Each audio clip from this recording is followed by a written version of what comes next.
India south Africa మధ్య జరుగుతున్న 3 మ్యాచ్ల వన్డే సిరీస్ లో ఆసక్తి పోరుకు అంతా సిద్ధమైనట్లే ఉంది.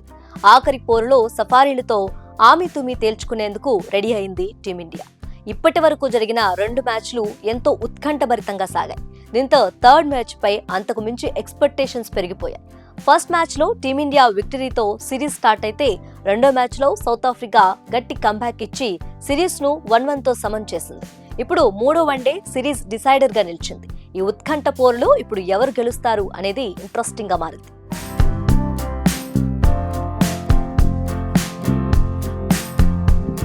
ఈ సిరీస్ లో మొదటి వన్డే రాంచీలో జరిగింది. విరాట్ కోహ్లీ అద్భుతమైన పర్ఫార్మెన్స్ తో 135 రన్స్ చేసి టీమిండియా గెలుపులో కీ రోల్ ప్లే చేశాడు. భారత బ్యాటర్లు 349 పరుగులు స్కోర్ చేయగా బౌలర్లు కూడా ఆ స్కోర్ ను కాపాడుతూ దక్షిణాఫ్రికాను 332 కి ఆల్అౌట్ చేశారు.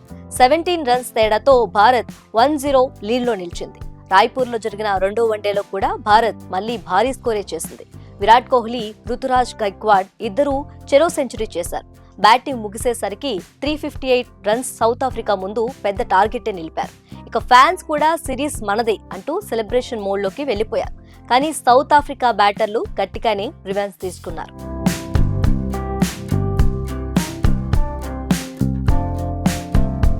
ఫస్ట్ వన్డేలో జరిగిన ఓటమితో పాటు ఈ సెకండ్ వన్డేలో ఓ స్ట్రాటజీని ఫాలో అవుతూ చాలా జాగ్రత్తగా భారీ టార్గెట్ ను కూడా 4 వికెట్లు మిగిలుండగానే ఊదిపడేశారు. ఎడెన్ మార్క్రమ్ తన కెరియర్ లో ఫస్ట్ ఓడి సెంచరీతో గట్టిగా నిలబడ్డాడు. ఆ తర్వాత బ్రిడ్జ్కే బ్రెవిస్ కలిసి మ్యాచ్ ను టీమిండియా చేతి వరకు వచ్చిన గెలుపును లాగేశారు. 362 రన్స్ చేసి సిరీస్ ను సమన్ చేశారు.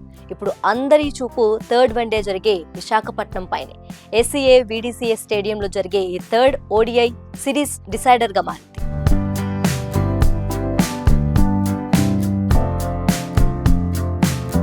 రెండో వన్డేలో జరిగిన లోయర్ ఆర్డర్ బ్యాటింగ్ వైఫల్యం, చెత్త ఫీల్డింగ్, టాస్ ఓడిపోవడం వంటి తప్పులు మళ్లీ చేస్తే భారత్ కు థర్డ్ వన్డేలో కూడా ఘోర పరాభవం తప్పదు. ప్రసిద్ధ్ కృష్ణ, వాషింగ్టన్ సుందర్లను రాబోయే మ్యాచ్ లో తీసుకోవద్దని అంటున్నారు ఫ్యాన్స్. ఈ సిరీస్ ఫైనల్ మ్యాచ్ కోసం 1000 కళ్ళతో ఎదురు చూస్తున్నారు. చూడాలి మరి టీమిండియా ఈ మ్యాచ్ లోనైనా తన తప్పులు తెలుసుకొని జాగ్రత్తగా ఆడి సిరీస్ ను గెలుస్తుందో లేక మళ్లీ బౌలర్ల చేత సౌత్ ఆఫ్రికాకు పరుగులు సమర్పించుకుంటుందో అనేది.